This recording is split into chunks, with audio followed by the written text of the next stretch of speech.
So welcome to the stage, Rich, as he kicks off this afternoon's sessions. Keep it going for Jacinta, everybody. Come on. No. Please don't stand. Please don't stand. No, it's okay. I'll give you, okay, keep it, okay, good. Sit down, everybody. Thank you. Hey, Jacinta just won the Asia Championship for Aussie Rules football for the entire Give it up for Jacinta. Come on. Yeah, there we go. All right. Nice work. Awesome. So, hey, my name is Rich Robinson. There it is right there. I can see my screen. I am entrepreneur in residence at Animoca Brands, but I'm also involved in this industry group, Intercognitive, which is making the physical world accessible to AI. And I am absolutely on fire about that, and we're going to be talking about fire a little bit later. Let's dig in, shall we? So, Sundar, the fearless leader of Alphabet and Google, about 7 years ago, he famously said that AI, artificial intelligence, is going to be more profound than fire. More profound than fire and electricity. He didn't dig into, oh, by the way, agriculture 13,000 years ago, society 5,000 years ago, the scientific revolution, internet. No, he went all the way to actual fire, and it made me think of this guy. Just, fire, fire good. Tom Hanks, fire, right? Come on. Every time I do a barbecue, my little girl is like, all right, Daddy, I know. Fire, fire, fire, fire, right? And think about what that represents for mankind, right? Protects us from wild animals, keeps us warm, lets us cook and synthesize protein so we can put that into our brains, and then forging tools and forging weapons. And now he's saying AI is more amazing than that. Like, wow summit. Wow summit indeed, like kaboom. So what could possibly be more amazing than AI? And keep in mind, Sundar said that in 2018. And that was before this generative AI revolution, before LLMs. What could be more amazing than fire? AI. What's more amazing than AI? Well, this guy, Jensen Huang from NVIDIA, just a few months ago said, we're in the generative AI era. We're moving into the agentic AI era. But the final boss, the final form is physical AI. Physical AI is where everything is moving towards. And that's exciting and incredible, and what an insane time to be alive. And he's not alone. So this guy right here, he doesn't need an introduction. This week, he renegotiated his pay package, and he could be the world's first trillionaire. What's cooler than 3 commas? How about 4 commas? Bullshit 3 comma club. He's going to be part of the 4 comma club. How? How is that going to happen? He's not selling cars to get part of the 4 comma club. He's selling to that gentleman on his right, Optimus. And indeed, by 2030, there will be tens of millions, hundreds of millions of robots. By 2035, billions. By 2040, tens of billions. Robots will outnumber us, and it is coming fast. Think of 15 years ago. It's 2010. You grab somebody from 2010, whoop, they come through a portal. Here they are in 2025. Oh, wow. That orange hair guy, that orange guy is president. Oh, look what's happening over, okay. Oh, wow, phones, these are cooler than what we had in 2010. But after a few days, from 2010 to 2025, you're like, I kind of got it. I figured out, I'm here. It's all right, right? But 2025 to 2040, you throw us 15 years into the future, I think it will take weeks and months to be able to get our sea legs. It's going to be Very different, very, very different. And indeed, this guy, who pretty much invented the World Wide Web by creating the first web browser, Mosaic, back in the day in 1993, and then starting many companies, and of course, Andreessen Horowitz, he says this is the next industrial revolution, and this will be the biggest industry in the history of civilization.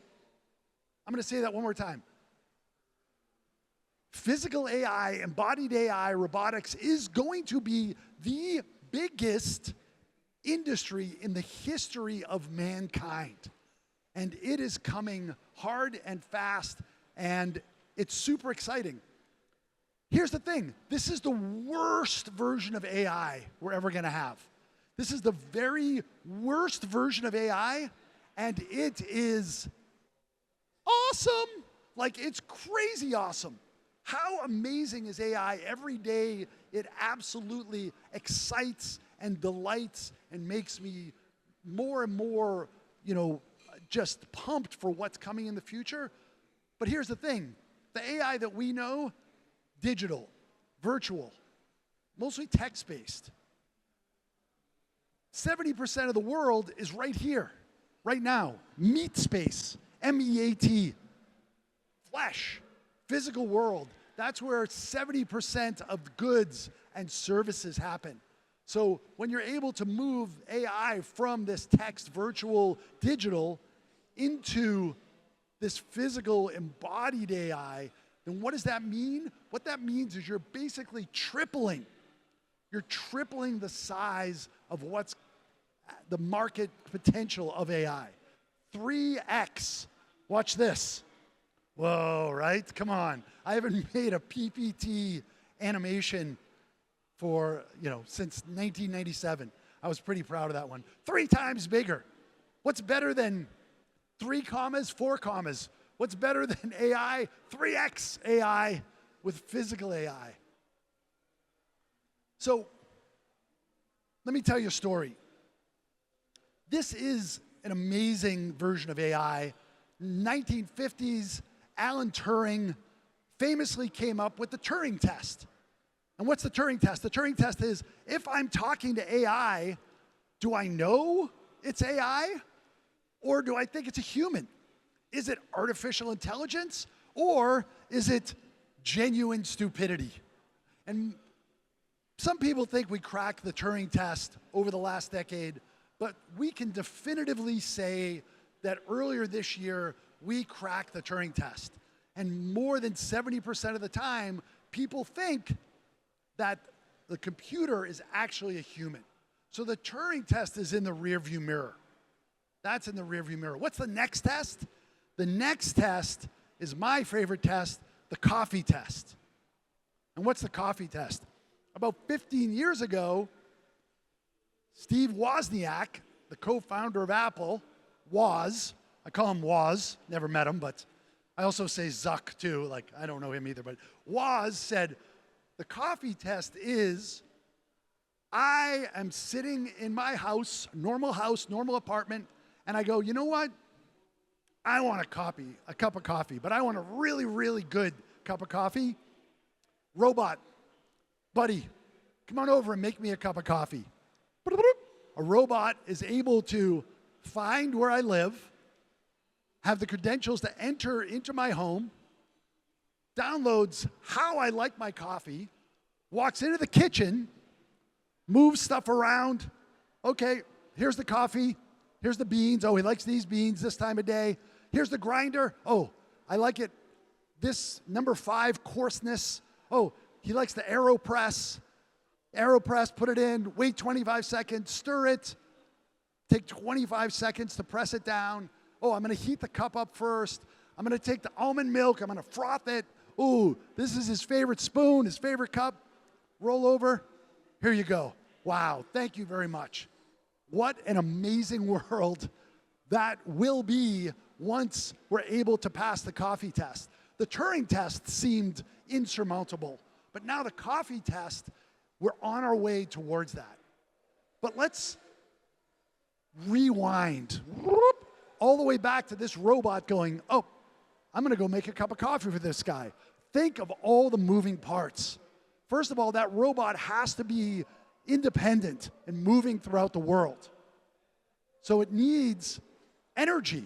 I need and in our estimation, there's going to be this trifecta of AI, robotics, and blockchain connecting over to Web3 will have a big part of that. Because blockchain is a beautiful technology for machines that talk to each other. Credentialing, being able to do transactions, microtransactions. So, oh, I need to charge myself, decentralized charger. Oh, I need internet access. Oh, I need to be able to download that map. I need to be able to get credentials to go into that building. I need to be able to download a secure file of his super secret coffee recipe. I need to be able to get an internal map and to also have the ability to navigate throughout, right? And I also need to be able to be very precise. So when I was a kid, I thought, you know what? Robot brain, that's gonna be tough. But robot mechanics, we're a very mechanical people, we humans. We're actually really good with our hands, and we can make cars and we can make tools, but it's the opposite. The robot brain is already fully formed, but the mechanical part is something that we still haven't cracked yet.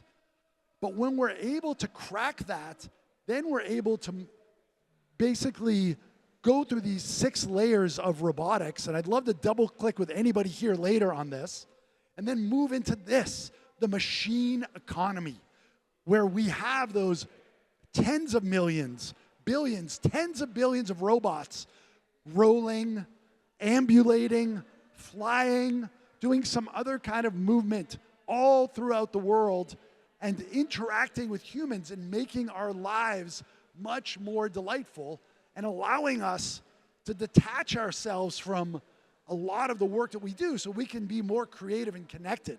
That's a whole nother thing. So to be able to move into that machine economy future, to be able to just actually make a cup of coffee, that's why Intercognitive was born.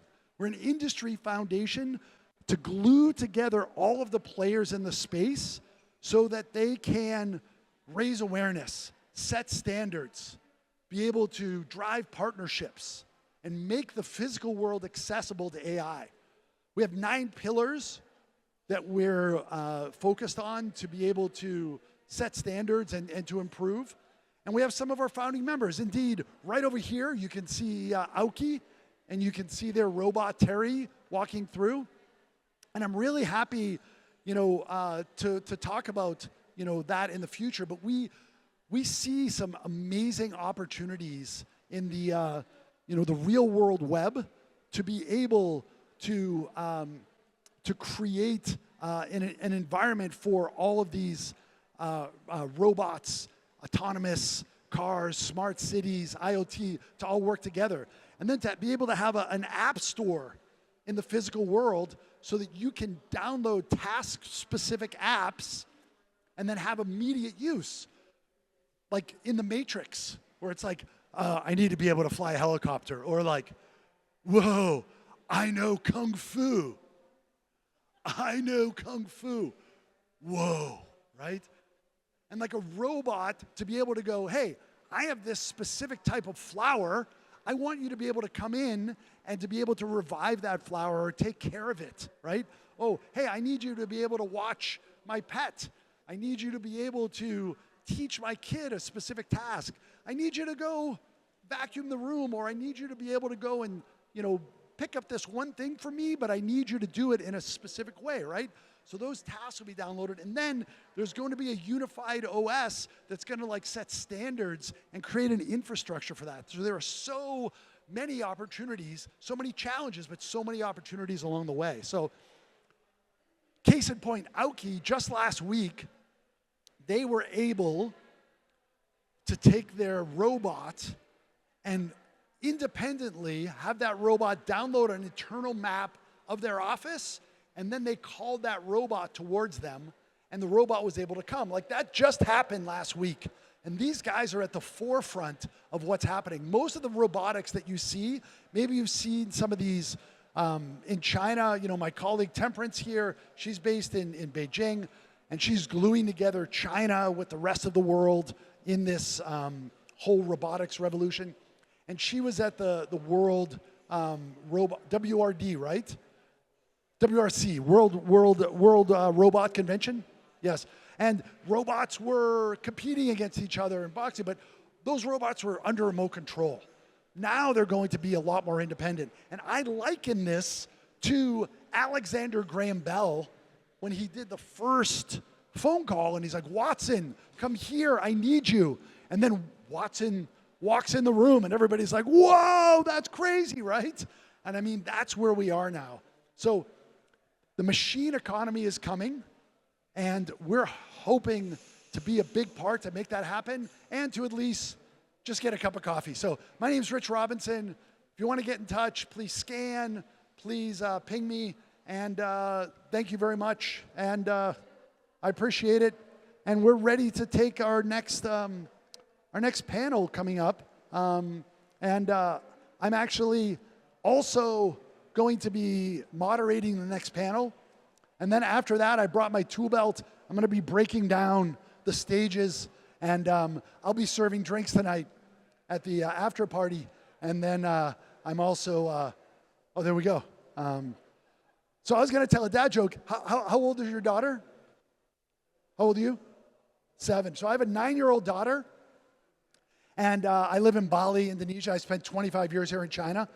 And I was tasked, because Halloween's coming up, with another father. I have to make these plastic Draculas. This is a terrible dad joke, by the way. This is the worst dad joke I know.